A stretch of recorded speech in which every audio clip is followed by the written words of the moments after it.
Hello to all of you. Thank you so much for joining today's IFPRI policy seminar on the important topic of globalization and food security. We will look at several decades of research and developments on this important and still much debated topic. We are also here to celebrate the research of Antoine Bouet, who has spent many years at IFPRI and done a lot of the really innovative thinking on this topic during his time at IFPRI. He has recently assumed the position as the director of CEPI, Centre d'études prospectives et d'information internationale, which is the leading French center for research and expertise on the world economy, where he will no doubt carry on his important work and we hope continue to engage with us at IFPRI and others around the world. So we all know that the Uruguay Round Agreement on Agriculture was a huge development because it brought for the first time the agricultural sector under the scope of multilateral trade rules, and yet it left a lot of things that still had to be further reformed. Further reform was built into the Uruguay Round Agreement, but suffice it to say that that has been difficult going. The Doha Round was launched in 2001.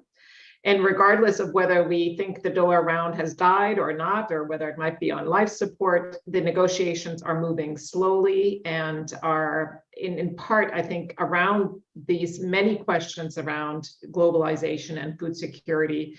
In addition, I think to some other considerations are perhaps stalled or simply not making great progress. So, it's just to say that the discussions around globalization and food security continue. It is by no means a settled topic. So today, fasten your seatbelt. We're going to look at several decades of research and think about how it may have shaped the thinking of policymakers and negotiators. We have a fantastic set of panelists, and we very much look forward to your questions. Please do send us your questions. Because we will get to Q&A after our presenters speak. You can submit your questions on ifpri.org, Facebook, LinkedIn, YouTube, or by using the hashtag AskIFPRI on Twitter. It's now my pleasure to turn over to IFPRI's Director General, Jo Swinnen, for some opening remarks. Thank you very much, Charlotte, and welcome everybody. I'm very delighted to welcome you here at this webinar. We are, as Charlotte already explained very well, we're both celebrating Antoine's extensive career at IFPRI and also looking into the issues he has worked on so much over his career, the relationship between trade, globalization, food security, and along with the evolution and the new factors which have come into play. Let me start by congratulating Antoine for his 17 plus years at IFPRI. It's a very long time. A lot of things have happened since, both in the real world, in the trade world, but also in terms of methods, data, theory and trade analysis. And so we'll reflect on all of that today, I think, in our discussion. So while we regret to see Antoine go, I also want to congratulate him with his appointment to a very prestigious and influential new position as CEPI director in Paris. We have a great lineup today, as Charlotte already mentioned. There could also be hardly a more appropriate time to talk about trade issues. I'm sure all of you know how trade has been influenced by the Ukraine crisis, and of course already before by COVID-19 and some of the events preceding that. It is particularly difficult today to discuss this because there's an interaction with a number of factors, I think, related to, for example, the financial crisis, the fiscal crisis, geopolitics in the world, all of which have important aspects or influences and relationship with trade. And the public debate that we have during the crisis and today, it illustrates, I think, the complex nature of the relationship between food security and trade.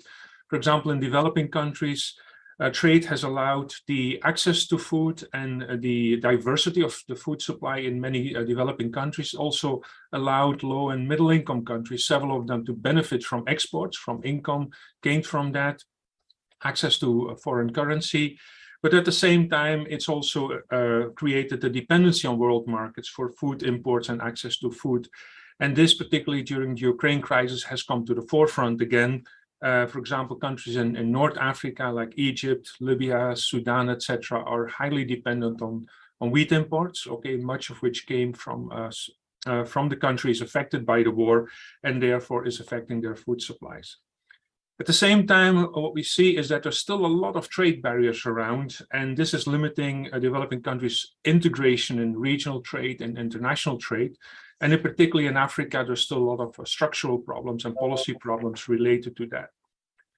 I think with such complexity and the intensity of the public debate today, it's even more important than ever to come up with evidence, to come up with insights which are based on careful analysis, on sound scientific methods, on good data, and of course focusing on policy relevant questions.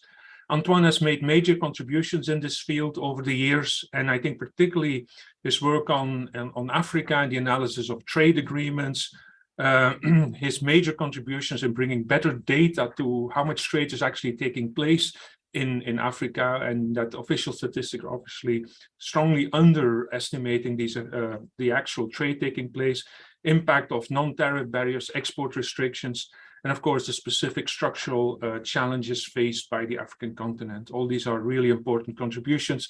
They have been very well, I think, also reflected in his contributions to the African Agricultural Trade Monitoring Report, annually published first by IFPRI, now jointly with Academia 2063, which is really making a very important contribution in this field. Let me leave it at that. And again, thank you all for being here with us, the speakers, you in the audience, and congratulating and thanking Antoine again for all his contributions to the trade debate and to our institution. Back over to you, Charlotte. Thank you very much, Jo. We now turn to David Laborde, who has been a colleague and I think a friend to Antoine for many, many years. And he's really the perfect person to take us through these 2 decades of research and look, to take a little bit of a deeper dive in the evolution of the debate on global food security and globalization. And I imagine you'll touch both on the multilateral agenda, but perhaps also on regional and bilateral trade agreements and other topics. Over to you, David. We need you to unmute. Thanks everyone for being here. And yes, I'm going to try to pack 20 years in less than 10 minutes. And I'm going to use Antoine research really as a way to see how some of the method and debate have actually evolved over the last 20 years, even if just, listening to the debate, sometimes we seems to be in a kind of infinite loop, asking the same question and facing the same challenges. So first, I just want to say that, yes, I'm going to use Antoine's contribution to IFPRI research as really my main narrative. But IFPRI research on globalization and food security has not started with Antoine, and hopefully will not end with Antoine, and covers other works. But today, the picture honestly is like that. So I'm not going to talk about everything that Antoine has done in terms of research, because he has done research that go beyond the question of food security and globalization. And as I've said, IFPRI other works are important, but still, as you are going to see, the bulk of the 2 circles overlap, and that's what I'm going to talk about. So now we talk about how we do research, and I'm going to talk after about the content, but I think, and Antoine is a very good example of this, we need always to do a job and a work on data, because we still believe that economists are scientists. So the first thing they need to do is to measure the phenomenon they want to study. And that's very important, but you also need to be guided by theory. And Antoine has done a lot of theoretical work, actually. But if you want to guide policy making, at one point, you need to put numbers on policy option, and that's what models are useful, both a partially clear model and general clear model. And Antoine has contributed to both, but in particular, the Miragro model.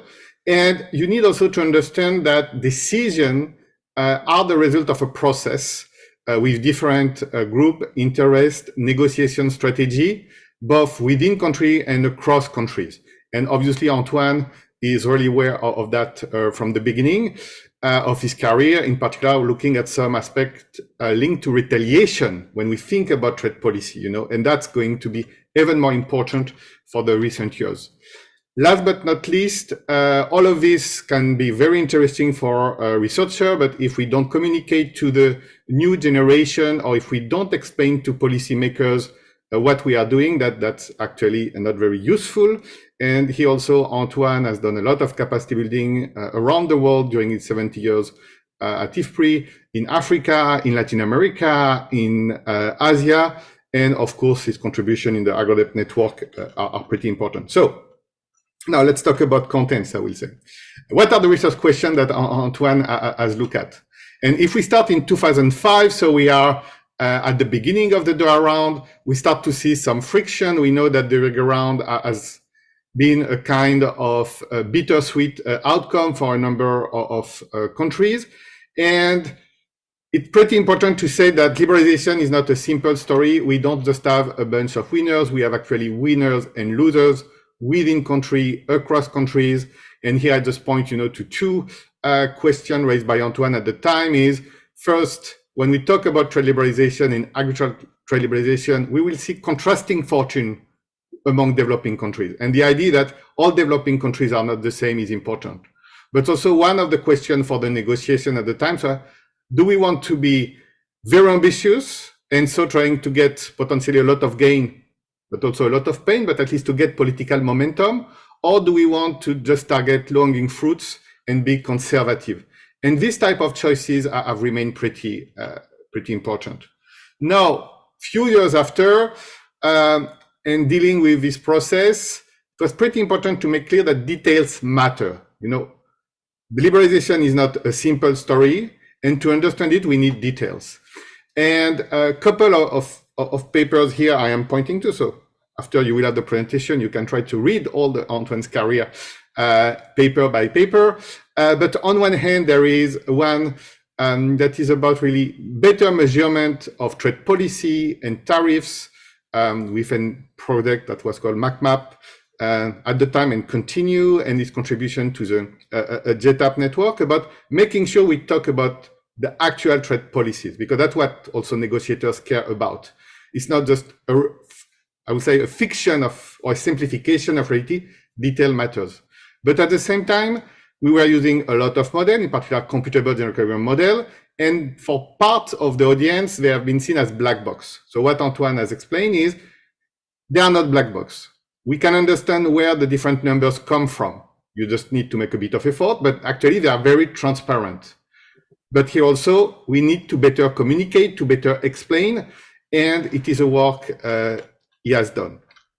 So all of this can make the negotiation more concrete, more transparent, but actually more transparency in negotiation is not always something that all negotiators like.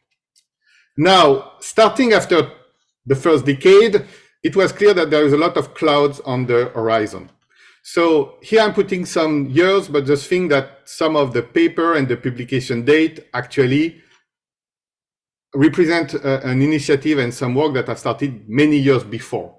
So it's not like even if Antoine is very bright, he's not going to wake up in the morning and have a paper after 1 week. Some of this data work actually can take years. Some of this building model also are long-run investment. And for the cloud on the horizon, I will just raise two types of one. One is clearly the Doha round was, I would say, failing after 2008. But what is the alternative to a multilateral liberalization? What it means to stop delivering on trade liberalization. And that's the type of work that was done in this paper, assessing the potential cost of a failed Doha round, where you have both, I would say, game theory and general equilibrium to show this. But this work was started actually in 2004, when just Antoine was also starting at IFPRI. And at the time, some negotiators were saying, don't publish it, you are too pessimistic, you are going to make the world a worse place. But at least things were discussed. And then the rising question of export taxation. Because also, I think leaving the Doha round, and in particular, if you think about the beginning of the 2000s, the agricultural world prices were very low, at a kind of all-time low. So people were saying we still have a world where people want to export more, there are a lot of subsidies, prices are low, and that's a big problem. But step by step, we have realized that no, having low prices is not the only problem that the world faces. We also have a problem when prices go up, especially when they go up for a short period of time, and then we start to see policies sometimes triggered by panic that amplify it. But as 2010, Antoine was looking at this, and the pleasure to work with him on that, even before the question of export taxation become very sexy. And at the same time, it was clear that there is other policies that impact global markets that are not on the negotiation table yet. First, some shock that can impact the demand within country, like the biofuel mandate, with both impact on food security, with environmental concern, but also the adoption of new technology. So here I give an example of a paper that Antoine did with Graham Greer on GM cotton, but also on GM rice. So, you know, on one hand, there is a trade dimension because that's all the non-tariff barriers, but that's also important choices, I mean, for society regarding these issues. Now, what is the last part? So the last part is, before entering in it, if you want a summary of the first 15 years, you have this excellent book published at IFPRI, available for free on our website, that summarize actually, I will say, 15 years of research. And he also had the pleasure to edit it with Antoine. Now, for the last segment, it's a bit more kind of sad, because on one hand, obviously mutualism has not delivered too much in the last 4 years, even if I mean the last ministerial at least has brought some concrete output. So that, I mean, that's good. The world also has been shaken by COVID-19 and the current invasion of Ukraine by Russia, as Jo has pointed before. So the threat or the discussion around globalization have been maybe at a very high level. And at the same time, we have seen populist policymakers using these fears or worries for their own domestic agenda. And so what are the alternatives? On one hand, we still see a growing number of discussion on bilateralism, but sometimes, you know, especially when it's going to involve large player and small player, like the economic partnership agreement between the EU and some African countries, there is obviously questions about how to deliver a fair deal when you are in a very asymmetric situation. But also we have seen rising trade wars and confrontation between trade blocs, and the current situation about is the future of trade, about trading with friends, back on the table. Now, to conclude, I just want to say that also there is a big debate and discussion regarding Africa. And obviously, Africa today is a continent where food insecurity is the highest. And there is no point to talk about global trade and food security if trade doesn't deliver on food security for Africa, not only promises, but actually deliver. And on this, Antoine has started to work on this question, I mean, also a long time ago, understanding how much Africa is trading with itself and with the rest of the world, and why it's not trading enough. This goal of continuing to measure the phenomenon is something very important for Antoine, and after 10 years, he continued to always revisit that. And in particular, the question of cross-border trade and informal cross-border trade in Africa is key. And here there is a lot of ongoing research also leading to change practices by statistical offices that is important to really know what we are talking about, because at the beginning of this continental free trade area that is taking place in Africa, we need to know what was traded before, how much is going to be traded tomorrow, and if trade also is a way to bring more formality to informal sector to deal with a better livelihood for people, but also better food safety, for instance. And a lot of this work is available through the Agricultural Trade Monitor that Antoine is an editor for the last 4 editions, and you can find also. Thank you. Thank you very much, David, for that tour de force over these last years of work on trade and food security. We now turn to a very distinguished panel to provide their reflections, I think, on this overview. And our first speaker is Tom Hertel, who serves as the Distinguished Professor of Agricultural Economics at Purdue University. And Tom, our question to you, in light of this large set of work that David has just touched on, in your view, how has the landscape of research evolved over the last 20 years to address the debate on globalization and food security? Okay, thanks, Charlotte. It's a pleasure and honor to be here today to celebrate Antoine's career. I think it really is important to mark these occasions. And his work has had a major impact on the way in which analysis of these issues analyses are undertaken, as well as the way we think about trade agreements. So I happen to have had the good fortune of observing Antoine from early in his career. I'm going to start in 2001, even before he joined IFPRI, when he and his colleagues at CEPI produced the very first version of an important database and a framework for analysis of protection in trade protection. And it's the market access maps that we heard about from David already. This was a public good. It was something done to allow many people around the world to analyze trade policies in a realistic way. It brought three important dimensions of the problem to the community of scholars working on trade agreements. It allowed, first of all, it sought to integrate into one analytical database all the major trade policy instruments, not just tariffs, but also anti-dumping duties, tariff rate quotas, other things. There was a lot of complexity here. And in this complexity came important new rapid growth in preferential protection. So opportunities for example, other countries to access the US and EU markets in a preferred way. This resulted in important erosion of critical preferences for many developing countries, an issue that Antoine worked on. And a third element of this database, perhaps the most important, was the policy relevant resolution. Trade policy is negotiated at the level of thousands of individual tariff lines, not at the level economic analysis is typically done. And capturing this in a database and analysis was really a critical element and important step forward for the global trade modeling community.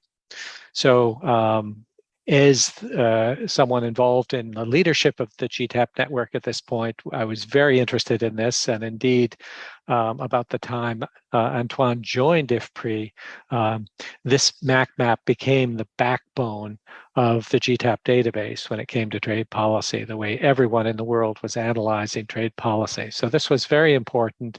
Antoine was recognized in 2010 with the Alan A. Powell Award for Outstanding Service to the Consortium because of this and related work.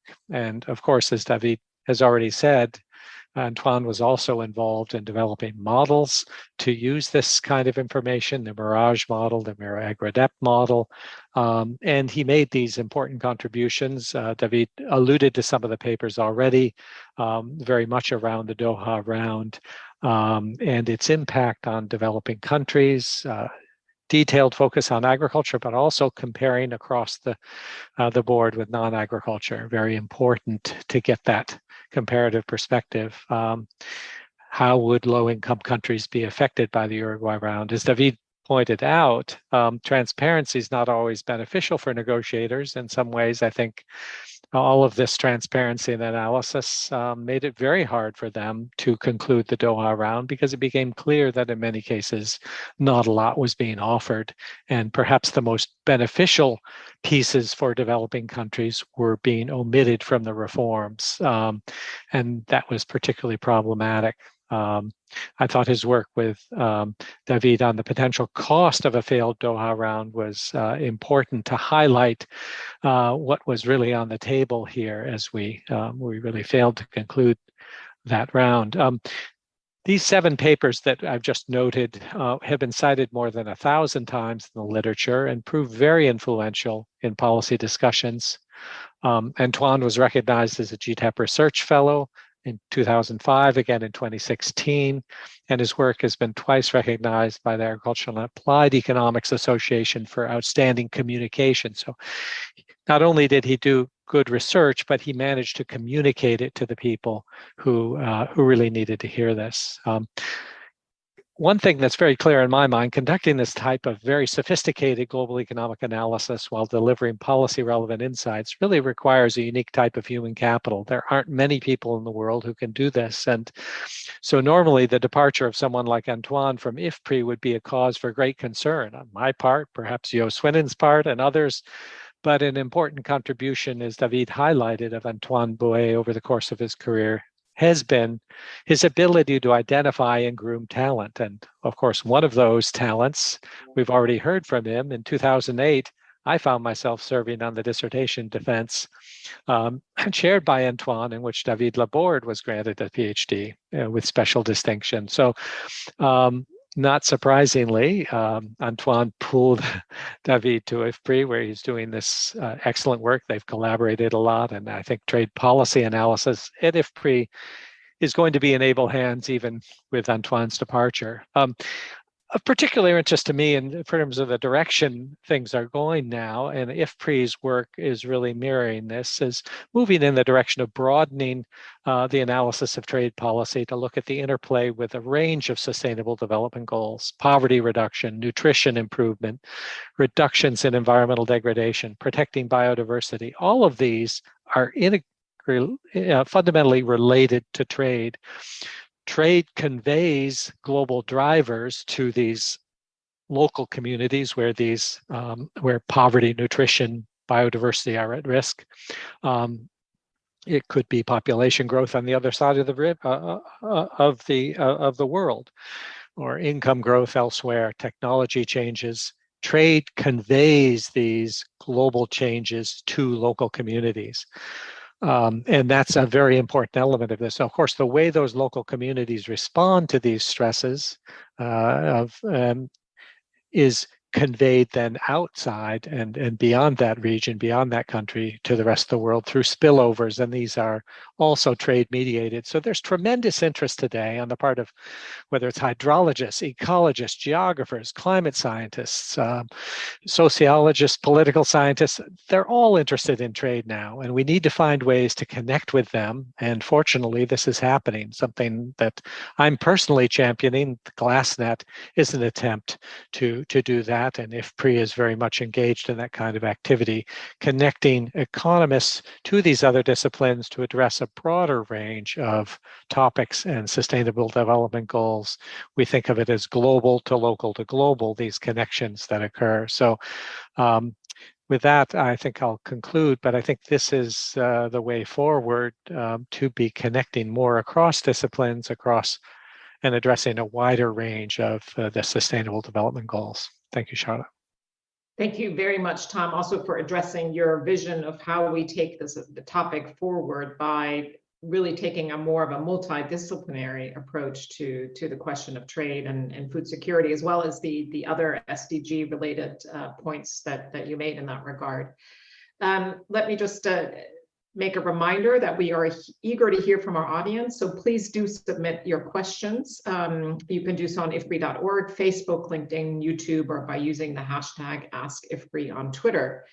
Our next speaker is Robert Koopman. He is the Hearst Senior Professor Lecturer at the School of International Service here at American University. Rob, thank you very much for joining us. We'd like you to answer a question as well, and it's really, we're interested in your view on whether you think economists have actually been successful in terms of informing policymakers. Have their research findings and their recommendations helped, in your view, to shape the decision-making process? Well, thank you, Charlotte, and it's my pleasure to join in this celebration of Antoine's contributions, and very much congratulate him on his new appointment to CEPI. So yes, I would have to say, in my experience working with the U.S. government and also recently at the World Trade Organization, that economists make very important contributions in terms of helping to inform policymakers of the potential opportunity costs of their decisions.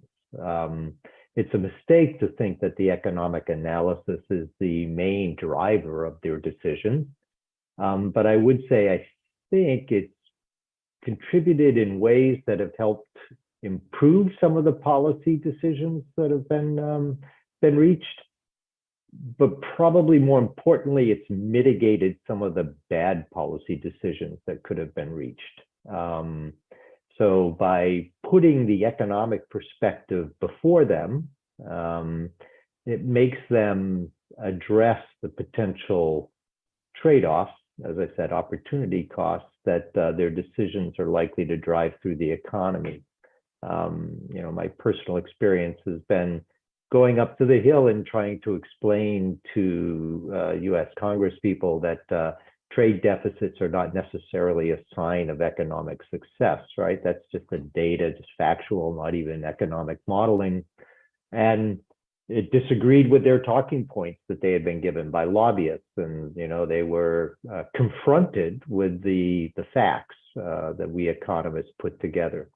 Arguments around growing trade deficits with China, trying to show that, really China was crowding out trade with other Asian countries, not necessarily expanding overall Asia share with trade with the US.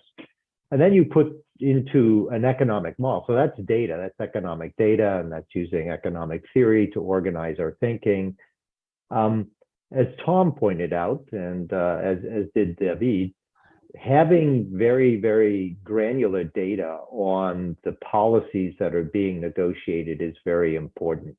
And when we were working closely with USTR and helping to prepare their negotiators for going into negotiations, we'd often use partial equilibrium models to try to illustrate what the potential trade-offs were in terms of the market access commitment.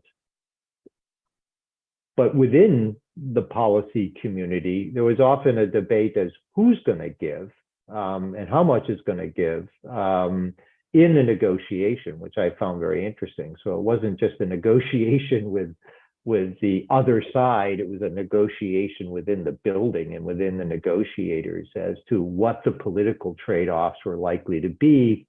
And we were often countering private sector or industry association analysis, which I would describe often as magical. It would, they would say that there'd be these magical gains from increased market access, or there'd be this magical damage from giving increased market access to the US market.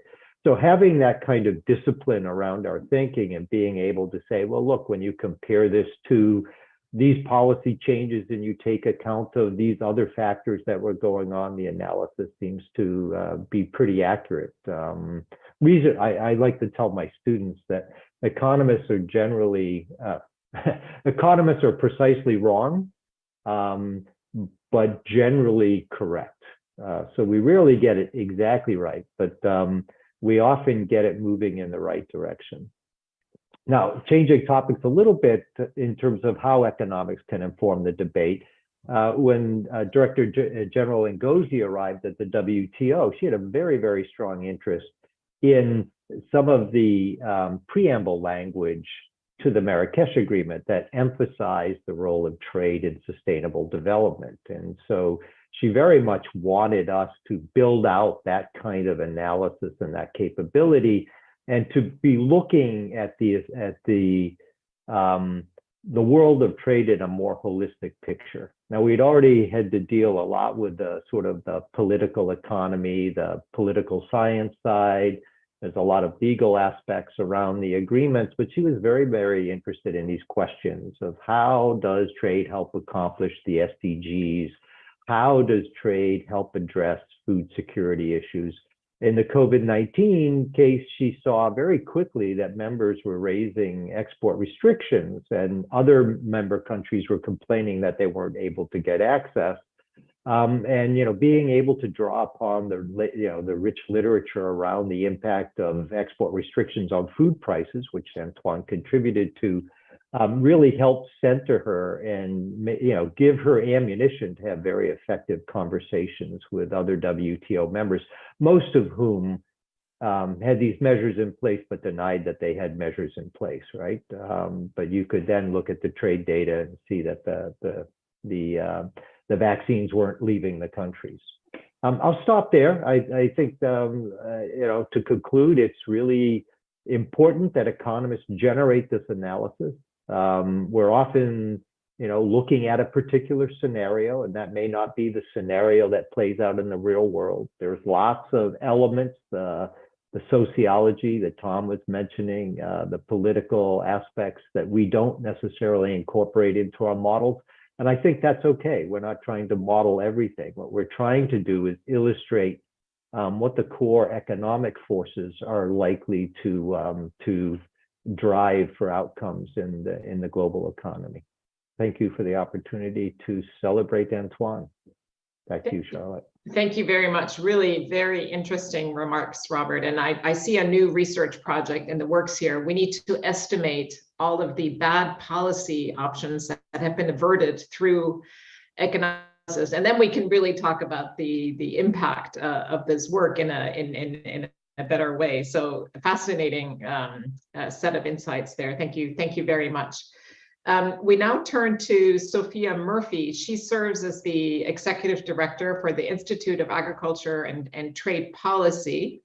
And I think Sophia is going to question a little bit the limits perhaps of economics analysis. So Sophia, it would be great for you to touch on whether you believe that economic analysis needs to adjust and perhaps take some non-economics related elements into consideration in order to truly remain relevant in the public debate around food security and globalization.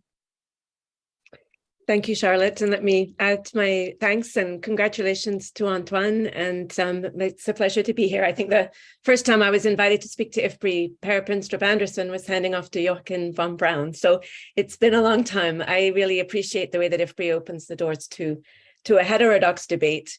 And I guess the first thing I'd say in terms of what was missing was things that I was talking about way back when I came to IFPRI, must have been around 2000 or just after 2002, around this question of corporate concentration. And so I do think this is an economic issue for economists to grapple with, of course, many do, but in the trade analysis, it's always been quite difficult to work that into the impact.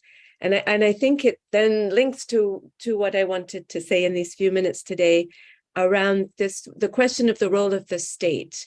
And I think the sort of assumption in a lot of the economics that has guided our trade that the state is the problem to overcome, and not really, well, there's lots to be said about it. Plenty of distortions come from state actions. Plenty of government behavior doesn't reflect our best economic ideals.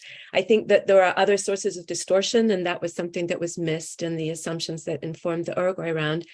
But also, I think that the assessment of where risk would come from perhaps underestimated the role the state would need to play in order to mitigate some risk.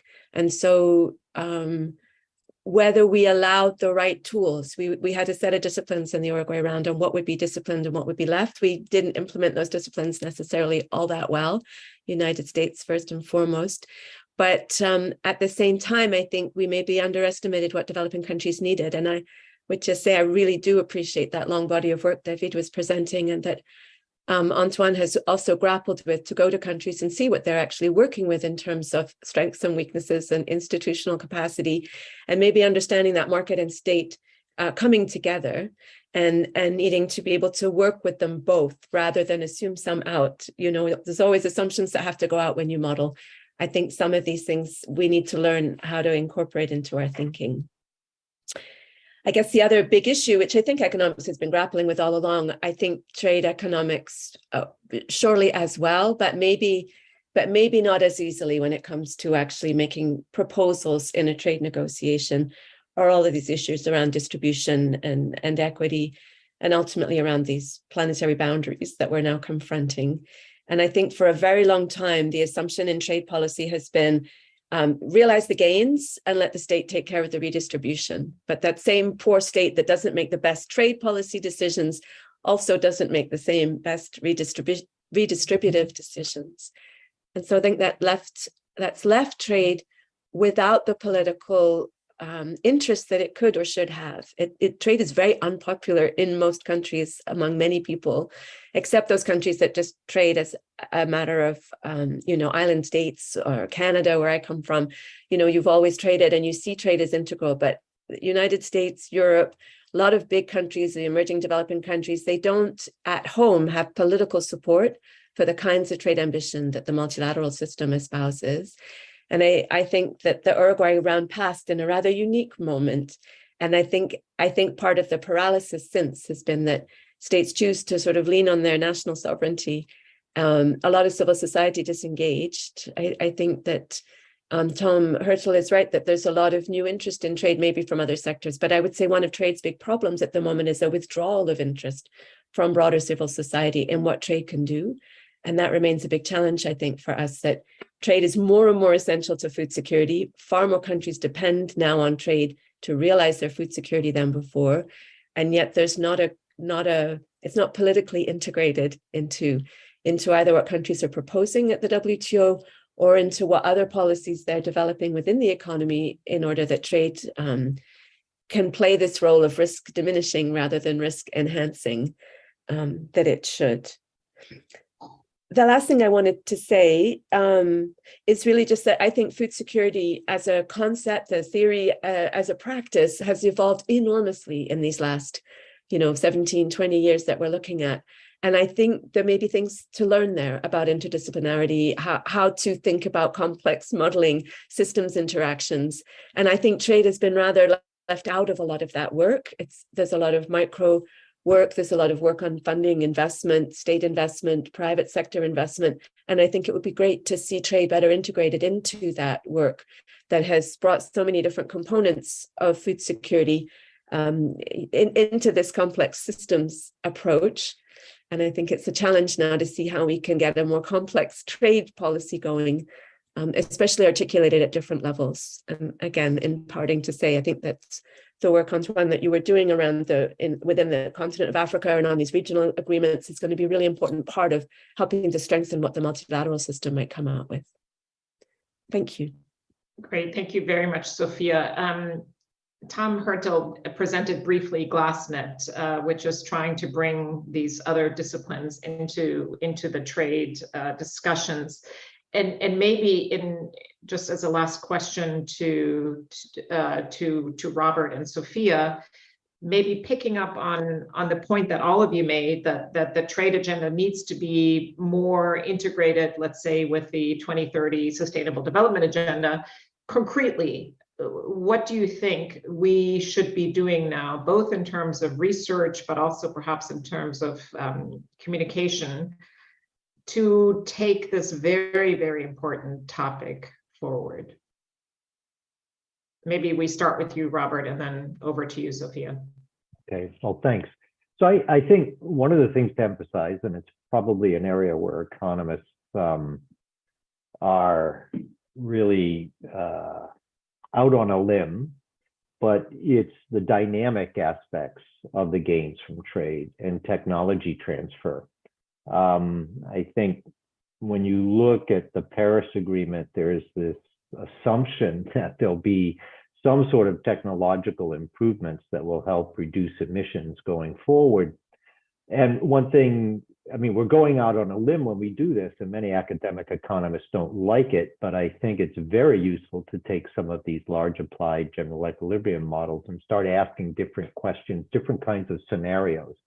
Now, they're not going to give us an answer, but they're going to illustrate the potential effects of different kinds of either innovations or technology transfer programs, and help illustrate some of the maybe unexpected or unintended effects, right? So just like we learn when advanced economies reduce subsidies for exportable surpluses, it has adverse effects on low-income citizens in countries that were relying on those. That, a model helps illustrate that. It may seem obvious, but it often doesn't come through until you do the analysis. I think looking at some of these more dynamic effects and how trade can positively contribute, but also dive into the model results and look at some of the potentially unexpected things, or what sectors might then start screaming unhappily about it, rather than just focusing on the positive results. I think that helps inform the debate. As I said, it helps illustrate potential opportunity costs and pressure points. We do need to do a better job of building in the environmental aspects of trade. There's been some great work done here recently that's helped improve the data, both from a sort of an input-output perspective on emissions, but also people like Joe Shapiro sitting down and actually looking at the unintended bias in trade policy. You start bringing in that all together, and I think we can do a better job of helping to illustrate what some of the trade-offs and potential benefits and costs are. I'll stop there. Thanks, Charlotte. Great, thank you. Thank you very much. Sophia, do you want to come in with a brief and clear recommendation for the way forward? Well, I would just say three things. One is we're looking at the Institute. In fact, what is climate change doing to the very big ag kind of engines, the 5-6 big powerhouse producers for export markets? I think we've examined that idea, like what in the next 5 to 10, 15 years is going to be the wheat grain market, assuming climate change, knowing climate change. And the second one would be the need to think about how we're going to regulate for competition so that we can actually anticipate what some of the trade market opening might bring in terms of shifts in competitive context. And the third would be what investments are needed for the transitions that we have. And so I think this bringing the state back front and center and thinking more openly about different tools we have in an imperfect world. How can we help the fact that we're going to rely more on trade into the future? Excellent. Thank you to all of our panelists for a really very interesting set of remarks. And now the time has come to hear from Antoine himself. Antoine, we're delighted to have you with us. And we look forward now to your reflections on what this panel has been discussing, what you take away from your entire work that you did while at IFPRI, but also, from your engagement with the people here, as well as your many engagements over the years on the topic of trade and food security. And let's just hear your reflections. I think we're all really excited to hear from you at this sort of important point in your career. Over to you, Antoine. Thank you very much, Charlotte, and thank you everybody for the organizations and the participations to this seminar. I'm really glad to associate my departure from IFPRI with a very interesting seminar on globalizations and food security, because this is really a topic which has occupied most of my career. So I'm really glad with this seminar. I'm really sorry I was not able to attend the beginning of the seminar, but I had the last minute meeting with people who are at the high level in France and who are very preoccupied with the rise of the cost of energy in Europe and the impact on economic activity. So, but I will look, of course, at the recording. And again, thank you very much. A special thanks to David, because he organized this session. And I have been working with David during 17 years, plus 5 years before IFPRI, in my life before IFPRI, in our life before IFPRI. So 22 years of research. And we had some fun. I enjoyed a lot all this research with David. Was an amazing person in terms of modeling and data. I think that the one of the best, when I look at all the papers that I have done with David, I think the most interesting paper that I enjoyed the most are the papers where we mixed computable general equilibrium models with game theory. And I think that it is really directions of research which is very interesting and positive. I would like to say that IFPRI is a great research institute. So my departure from IFPRI is with a lot of regrets. It's not an easy decision. Of course, I enjoy the new positions and working for the French government, but it was really difficult for me to leave IFPRI. It's a great research institute, and the reason why, it's because if I look at the trade team that we had during several years, and I think it's an important point concerning how economists are doing research and try to be, consistent and pertinent in terms of research. It's the trade team was a mixed. Combinations of different competencies. First, we had very good people in terms of theory and modeling, of course, with David, Valeria, Fusseini, Joe and Joe Glober, and we systematically try to improve the data. And I think this is really important. Theory, modeling, and data. Data is really important, and in my career, I try to spend a lot of time on the improvement of data. This is really important, and David is a great guy in terms of knowledge of trade data and tariff data, Fusseini in terms of informal trade data. But I would like to add also that we also must know econometric techniques, of course, but also we cannot, work in an ivory tower without contact with reality. And what was great in the trade team at IFPRI was we had people with an in-depth knowledge of agricultural markets and the functioning and the details of economic agricultural policies and trade policies, with David, of course, but also with Joe Glober. And I think it's really important because when we talk about agriculture, it's a very special activity, and economists have to know how it works, agriculture, because it's a special activity. It's a special sector of production. I'm not very good in agricultural economics. But I can say that David and Joe Glober was a great colleague. So I think to do great research, we have to get these combinations of theory, modeling, econometric techniques, work on data, and of course, knowledge of the reality. So what did I learn during this last 20 years concerning the influence of economists in the public debate?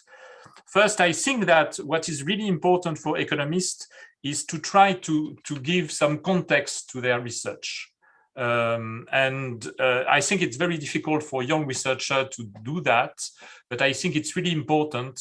For example, economists give some messages that can appear a little bit contradictory or maybe confusing. So, for example, I remember that when I arrived at IFPRI, everybody at IFPRI were saying that agricultural prices are too low, and it's not good for developing countries, and it's the fault of, it's due to agricultural policies of rich countries. And now people at IFPRI are saying that the agricultural prices are too high, and it's a big problem for development. And I would like to say that I'm a little bit embarrassed by social medias and in fact the simplifications of the conclusion of economic research. It's really important to take some time to explain the main conclusion of our research. It makes sense that to say that for some developing countries, it's and for poor people, it's a problem to have high agricultural prices, and for others, it's a benefit. So I would like to say, give some context to your research. Second, I would like to say that I spend an important part of my career on data, and I think that it is also important to spend some time on the estimations of behavioral parameters, elasticities. This is not a work that is recognized completely by the academic community. And this is really a problem for the career of young researchers who try to publish in the famous academic journals. And I think we should find a way to in fact recognize that this work is very important. I spent a lot of time in my career on the MacMap database, 6 years, and of course it was important in my career, but compared to the investment, it is a problem. And right now we are trying with Husseini to work recently on informal cross-border trade to try to improve the trade data in Africa. It's really a big problem, not only for economists, of course, but also for policymakers. So we have to make a substantial improvement of trade data in Africa. And I think that there is not enough investment because people are not well recognized for that. I think this is really important. Work on data, work on behavioral parameters. Even we should try to, the academic community should try to give some gratifications to the people who are doing that. Of course, most of my career was about the debate, and this is the topic of this seminar, the debate about international trade and food security. It's a really complex relation. I think that there is much confusion about that. For example, there are many people who do not understand what food security means. There is confusion with food self-sufficiency, and it's a big problem. I would like to cite very interesting research that has been made recently by Stefanie Stancheva, who is doing some research about how the population in the public debate understand economics in terms of fiscality, but also in terms of international trade. She's doing also some experiments to give some lessons to explain how economics function, how economics works. And the result of this research is that with very simple education, explanations of the big concept in economy, people are changing their views about fiscality, about inequality, but also about international trade. And this is really important to try to continue this effort about the understanding of food security and the relations between international trade and food security. Of course, it's not an easy relations because people have to understand that liberalizations of trade can improve food security.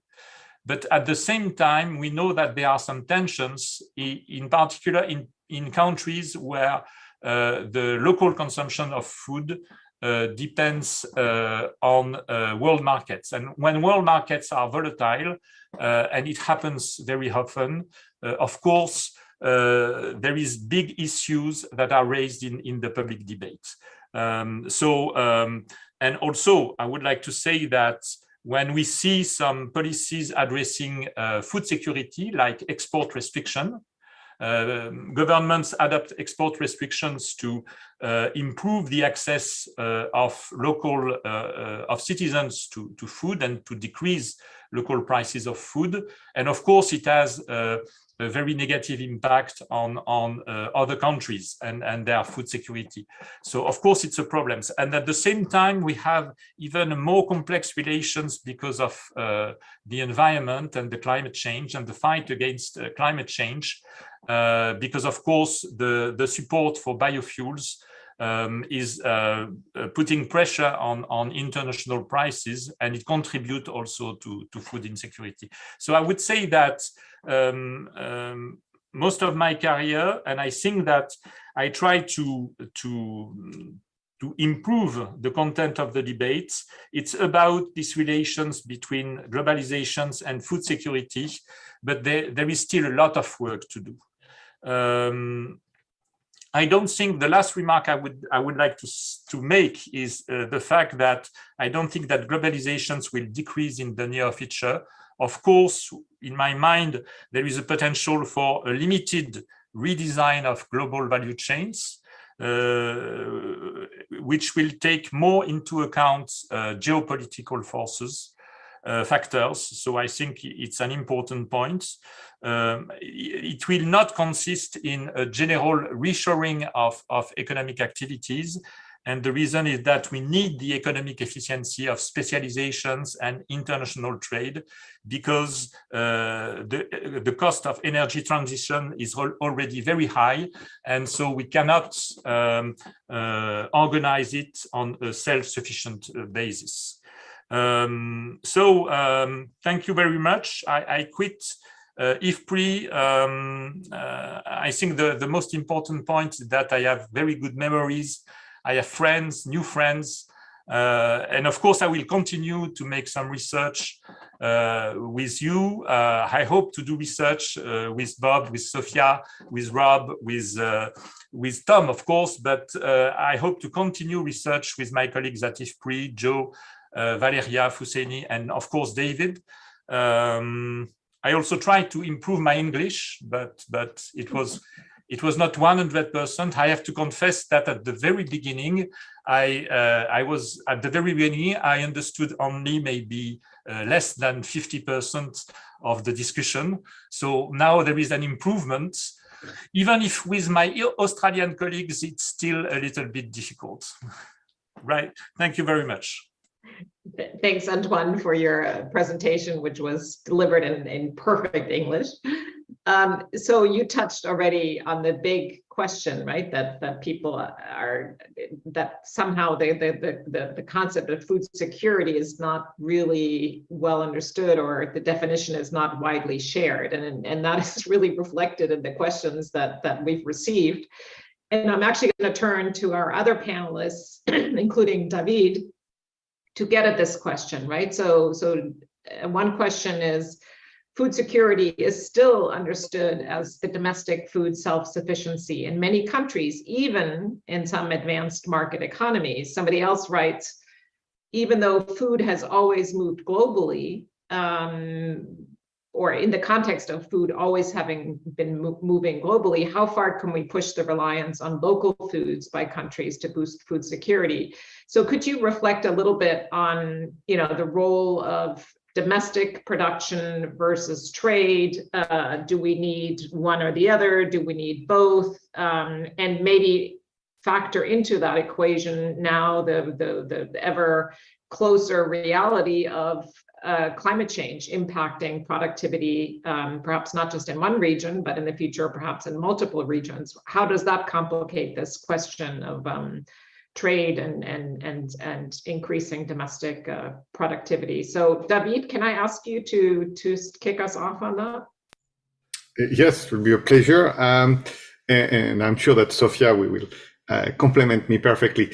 No, I think that obviously there is this, association of food security and self-sufficiency that is at the end based, and that's the problem, on a kind of fake argument, meaning that what we have locally is safer or more secure.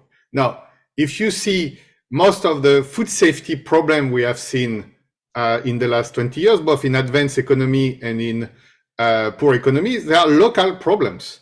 You get mad cow disease in Europe, the dioxin chicken in Europe. So even, systems that are very strong, you can have a local problem. And similarly with climate change, you have countries that when they have a drought are losing 30–40% of their production. That's actually much more than what the world market even collapsed. We have never seen a collapse of 40% of world trade in grains, at least for the last 40 years. So this feeling that, because it's local, it's safer or more secure, is actually not supported by fact. Now, for policymakers, it can make sense to say, what is within my border, I can control to some extent. And we have to acknowledge it. But once again, it's not like I can control the weather, or I can tomorrow take the grain that are owned by farmers and distribute it for free to the rest of the population. You can do it for 1 year, but after you have a collapse of your farming system. And we have seen many cases, when countries have done major land reform, moving to Marxist system or things like this. So really this idea that local is safer or more secure is not supported by fact. And similarly, when you look at price volatility on local markets, typically in Africa, are much higher than what you see on world markets because there is a problem of connection. So just to say that obviously we need local production and global production, and it's not something that one versus the other, that we also need to make sure that we assess things rationally, so we don't bring, any kind of, because it's foreign, I don't like it. And unfortunately, there is this gut feeling sometimes, or the other policymakers are worse than my own policymakers. We have to acknowledge that no one is perfect. And the question is how we can have institutions that make cooperation real, and to also to tackle some problem. I think that Sophia has raised the problem of competition. That's a big one, because if you have a global market, but you don't have a global competition authority, as we have in more places, here we have a problem to deal with. So that will be my main element. And now also what means local? Sometimes we have to wonder, is local domestic? Is local my city? Discussing with many policymakers, I have seen basically everything depending on where you are. So some people will say, oh, Vancouver should have a local food system. Actually, it has already had one, But what it means, a local food system for Mumbai, how you feed this amount of people. And so what are your borders of your local definition? And so on, all the small and big cities will come with their own version. But at one point, what we want to have is, and what Antoine has said, is efficiency. Now we have to be careful to not just think about economic efficiency, but also environmental efficiency in a context where everything doesn't have a prices. And I think that's where a lot of the debate will be about, because we don't price carbon today properly in our economies. For example, we don't capture transportation costs and the externalities coming from transportation cost. But at the same time, we don't also properly deal with the emission coming from growing tomatoes with greenhouses in northern countries. So that, I think, where the debates will be, to make sure that basically we level the playing field and that we take into account all the key externalities that are relevant for the food system. In the meantime, we may have to rely on second best policies. But really, my point is, let's make sure that we look at facts and we don't bring ideology on a system where we have many people to feed. We need also to increase the quality of diets, and we need to do it in a sustainable way. If it is local, it's local. If it is coming from 2,000 miles away, it will come from 2,000 miles away. The distance is not here the criteria. Great. Thanks, David. Sophia, do you want to jump in on this one? I would just come in to say, I basically agree that distance isn't what matters. I do think the level of governance really does matter. It's not trivial that countries control some things inside a border that they don't control out, just because there's a power at work there. So not that it should be the decisive thing, but we just have to recognize it. I think I would just say, so if that politics means that countries protect themselves, and I think a lot of the trade assumptions in the WTO rules, for example, wish that away. And then we find ourselves with export, even the existing rules on the imposition of export bans and restrictions are not respected. So I do think there's a bit of a dissonance there that we just have to understand, that countries aren't quickly going to send food abroad if they've got hungry people within their border. There's an optic. They might if they can get away with it. They might not if they can't. And just to say, I do think the rules that we have in the Uruguay round create a lot of obligation on importers to accept and not a lot of pressure on exporters to provide. And I do think that imbalance has created a lot of mistrust. It means that countries do feel they have to grow their own food because they cannot count on an international market. And I think that if a country like Egypt or Lebanon was not as dependent as it is on so much import of a particular grain from a particular region handled by one or two firms, I think they would be in a better position. So I do think that wherever it comes from, it could be a regional agreement, Réseau Geste, ASEAN Rice Reserve, somewhere you need confidence that you're not only got one supply of food. And I don't say that has to be, autosufficiency, but I do think you're a better trade partner if you've got some cards in your hand. And a country that relies on another country for its food is not in a great place for a trade discussion. Robert, maybe I can ask you to come in, and I think the other topic here is labor force, right? So to the extent that perhaps domestic food production has taken a hit because of greater reliance on trade, who are the winners and losers, and what does it mean for some developing countries who may feel like they are overly reliant today on trade, also in terms of economic welfare of their citizens? Well, like any system, you may not be overly reliant on trade when the system is working, right? And if I could mention, react a little bit to Sophia's comment, a point I've tried to make is that WTO rules have a lot of flexibilities. Members don't always follow them, and maybe I didn't make this point very clearly, but their obligations have restricted the extent of the bad behavior that you might see. So there is a debate at the WTO around export restrictions for food, and it puts a lot of pressure on those governments.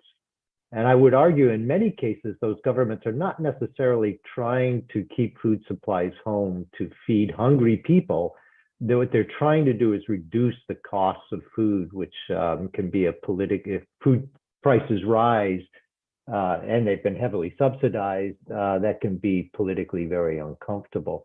So the system's not perfect, but when it does work, it works well. Now, we put out a report last year on trade and economic resilience, and one of the things that we argue in that report is that you really want to have a diversified portfolio. It's not unlike an investment portfolio, right? But you want to be able to do that efficiently and effectively. And many countries seem to be arguing, well, the way we diversify our portfolio is by becoming self-reliant. And our argument there is that's you're not really looking at your efficiency versus risk trade-off very well, if that's how you're approaching it. Now, very early in my career, I did work on the transition economies, in particular Russia and Central and Eastern Europe. And at the time, US policymakers very much believed we had about a 45 million metric ton net exports to the region. And that was a huge market. And I had to come in and tell policymakers that was going to change, right? At least by my economic analysis, that not only were imports going to decrease, but they were going to become net exporters and compete with us. And that was a very, very unpopular message. And most of that message, by the way, was around a decrease in disappearance or consumption, along with improvements in yields and production.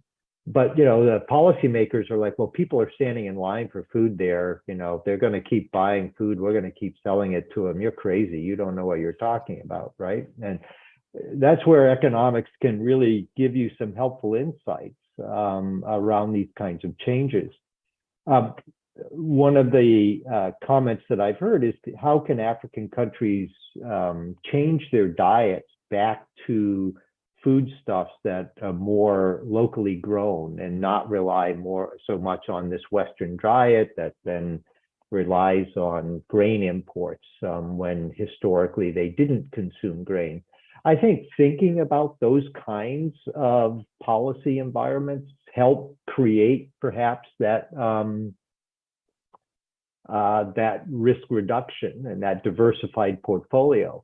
But trying to grow grain in replace of importing grain is probably not a very smart approach, right? If your natural conditions aren't favorable to that. So there are different ways to think about it. On the margin, enough of those ideas can make a substantial difference.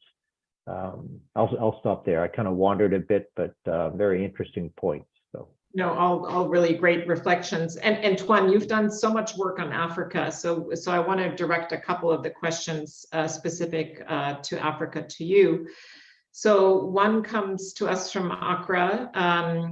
What measures can be put into place to curb the high rate of food security in Africa? And then related to the previous discussion, an anonymous questioner is asking, is trade the solution to food security in Africa? What about food sovereignty? And maybe we need a definition of food sovereignty. Is food sovereignty the same thing as self-sufficiency, or what do we understand that term to mean?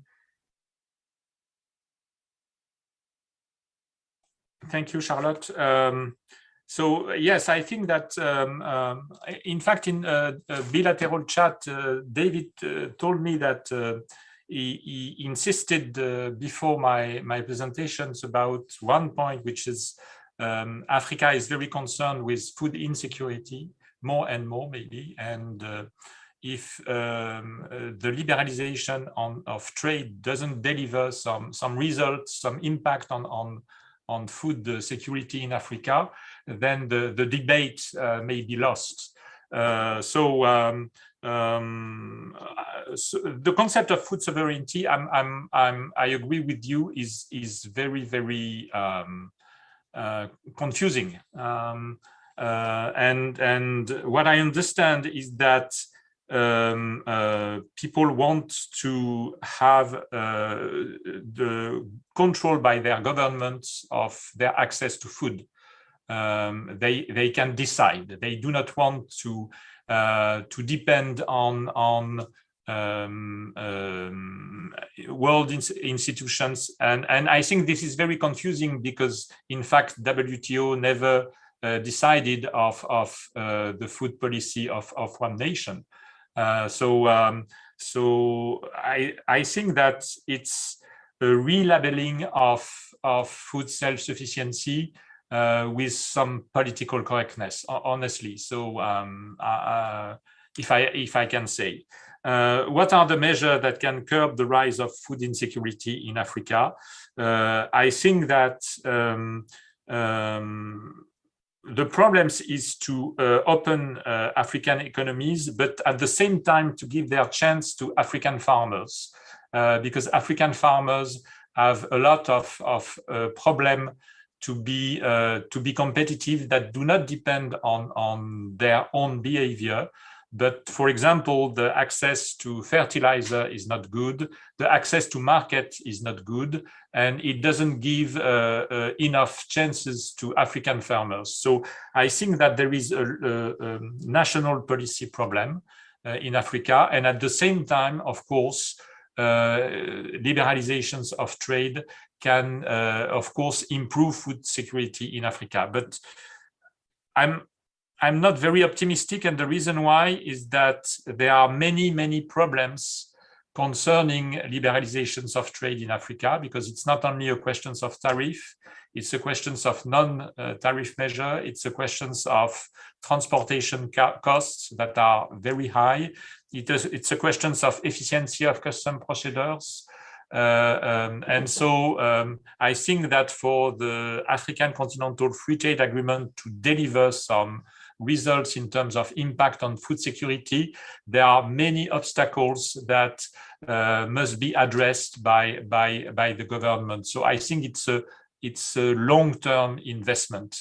I don't think that there will be big results in the short term, unfortunately, coming from of course the AFCFTA. Great, thanks very much for that. I think those are very good points. I think that is what we call maybe trade facilitation, right? What does Africa need in order to really be able to benefit from exactly from open trade? So also, I believe that was an important aspect at one point of the Doha development round, that we did need some additional work on that very important topic. If I can just add a very rapid point, there is something to do about trade data, and the problems is that international trade statistics missed a majority of trade between African countries. For more than 100 products that we have been working on with Husseini in ECOWAS, so in Western African countries, the data from Comtrade were missing maybe 97% of trade of these products between these countries. So it's not a small problem, it's a very big problem. And the problem is that one justifications of the African Continental Free Trade Agreement was the fact that regional trade is not high enough. I'm not sure that regional trade is not high enough in Africa. Maybe it comes from wrong statistics of trade. Yeah, no, important addition there. We have a couple of really large, again, big picture questions about the term really globalization. So I'm going to come back to you, David Laborde, and then I'm going to ask Rob Voss to close off this seminar with some closing remarks. So we have a question from Gawain here from Washington, who writes, of course, trade is core to globalization, but aren't there other key elements at play in globalization, such as intellectual property protection, consumer tastes, and other factors? How do we think about these non-trade issues, how they influence globalization? How do we model for that? And then related to that is a question, again, an anonymous question. What can we do to be more proactive to combat food insecurity? And this person writes, globalization is already a fractured concept, and we have to take that into account. So maybe, David, you can tackle these really large questions about shapes globalization. Is globalization fractured? Is it how do we see globalization continue, and not just in terms of trade, but other factors as well? Yes, and yes, I will start to say that, we talk a lot about trade here and trade policy, but that is a small part of the story. And sometimes what I'm just worried is that people are so obsessed or passionate about trade that they don't really talk about the rest, that is basically what's happened on the supply side and what's happened on the demand side. And just to make the bridge with the previous discussion, a lot of the challenges that Africa is facing is the problem that African farmers doesn't have access to enough technology, enough finance, and therefore they cannot supply their markets properly.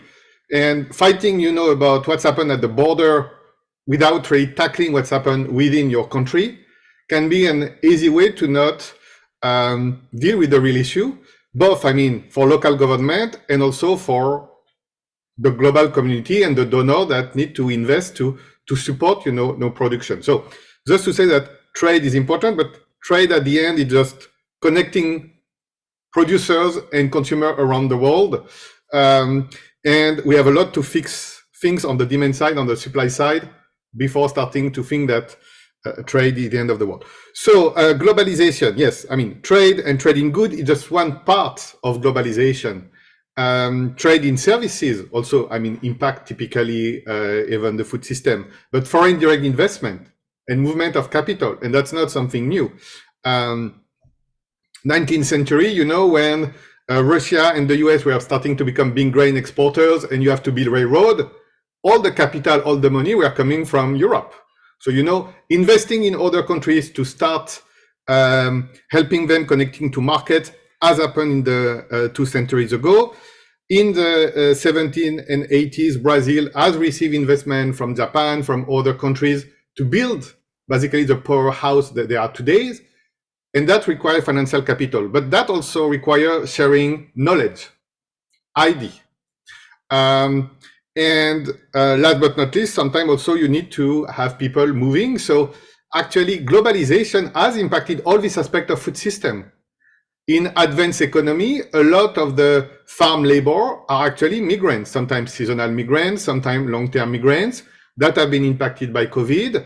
That's a way also to get kind of cheap food in some cases, but also cheap fruits and vegetables. And we want people to consume more fruit and vegetables. So we want also to maintain the price of fruit and vegetable at a low cost. But the question is, it's a labor intensive industry.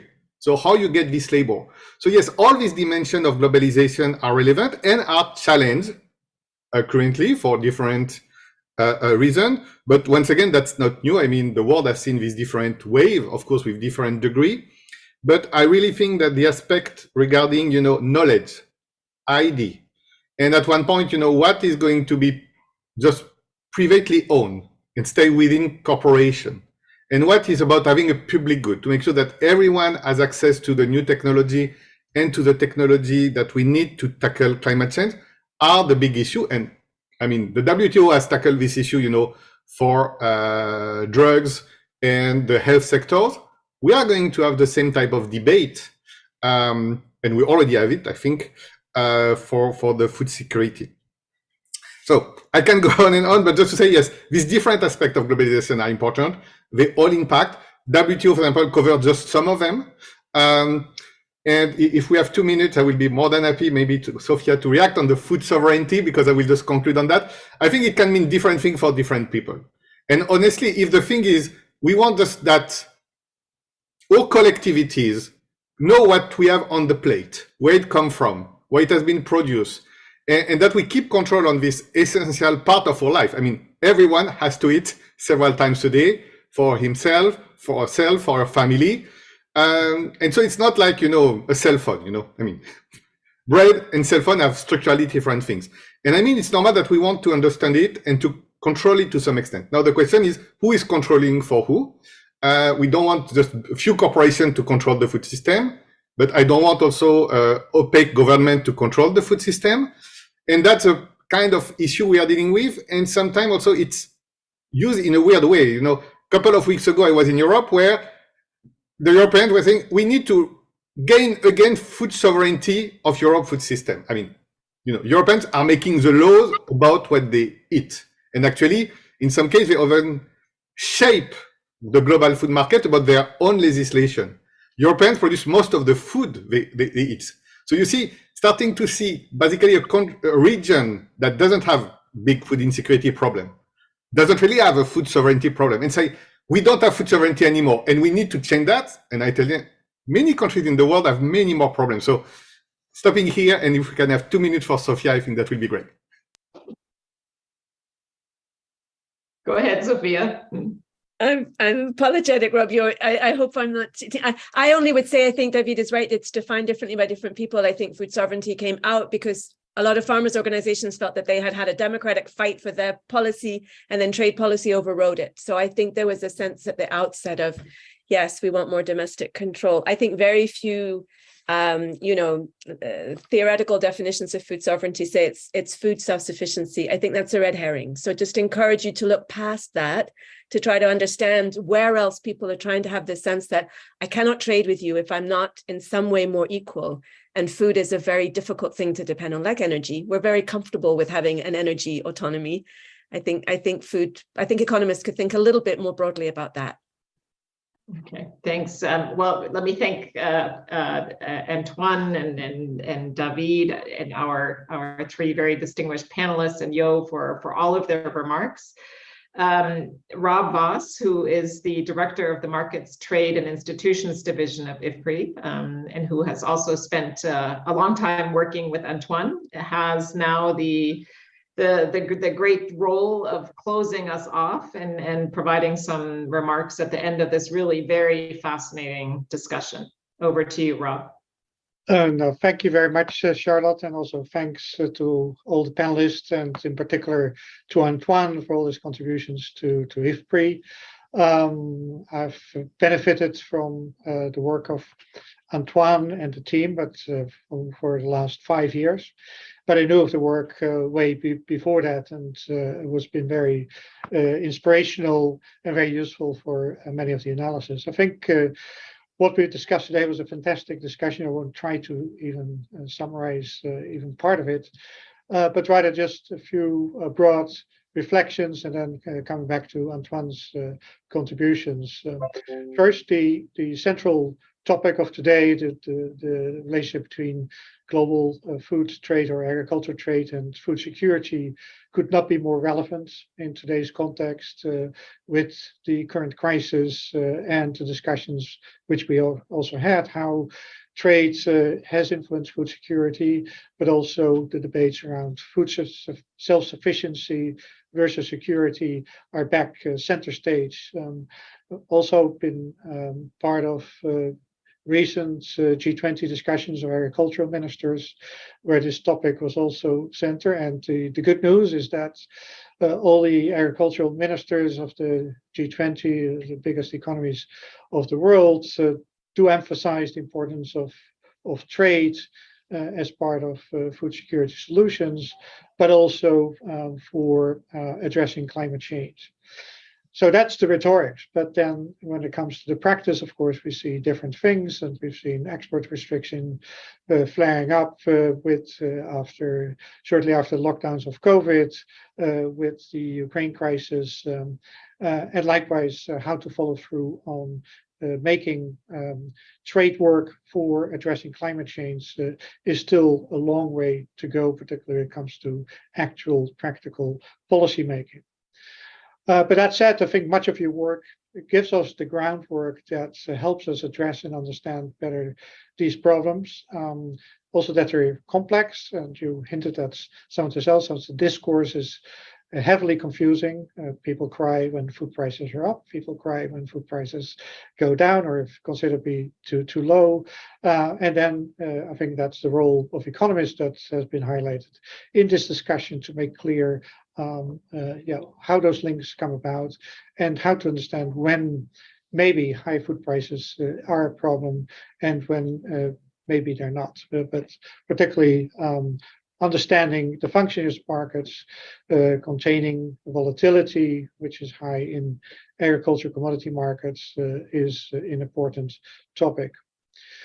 I would like to emphasize, I think, your approach, Antoine, which you've brought to IFPRI and established IFPRI, and that we will continue. And several of you, of the speakers, starting from David and all the panelists, have emphasized that, and also you've emphasized in your own reflections. That's integrating good data, improving the data, good theory, improving the theory, good models, improving the models, understanding political economy and bringing them into the models, and capacity building and development. I think those combination of things is uniquely defines your work and your contributions to the overall debate, and what you've done for IFPRI's work is outstanding. I would like particularly also to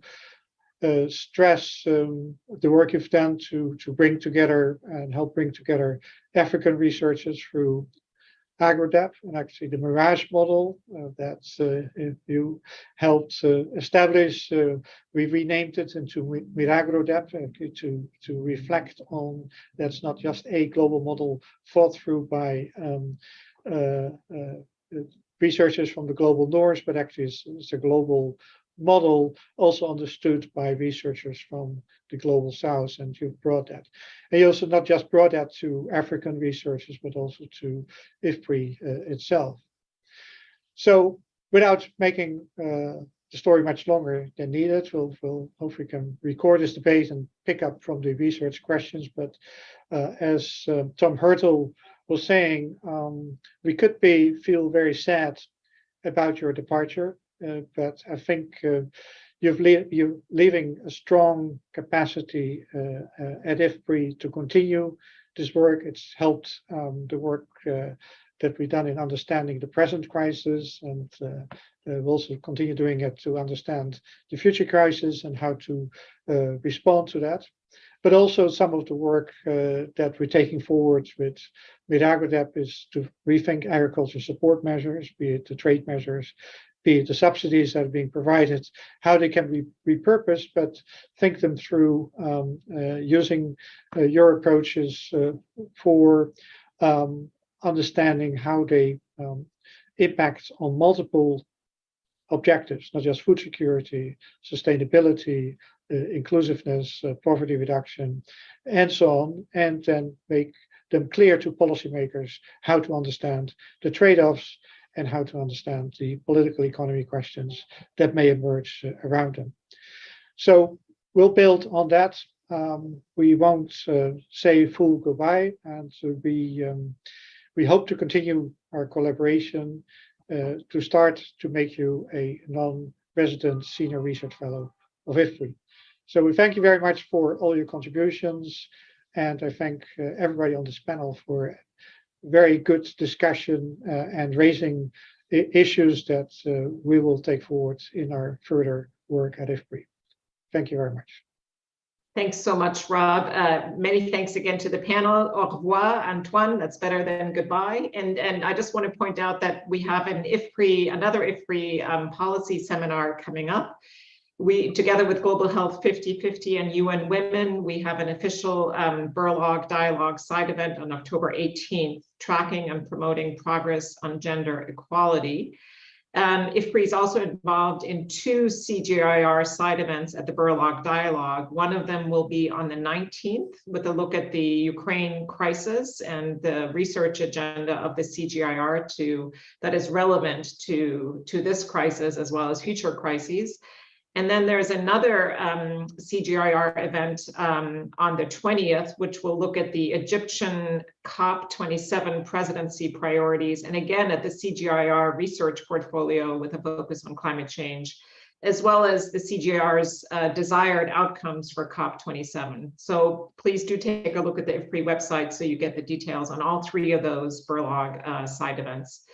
Wishing all of you a great rest of your day or evening, wherever you may be, and we hope to see you soon. Bye-bye. Thank you very much. Bye.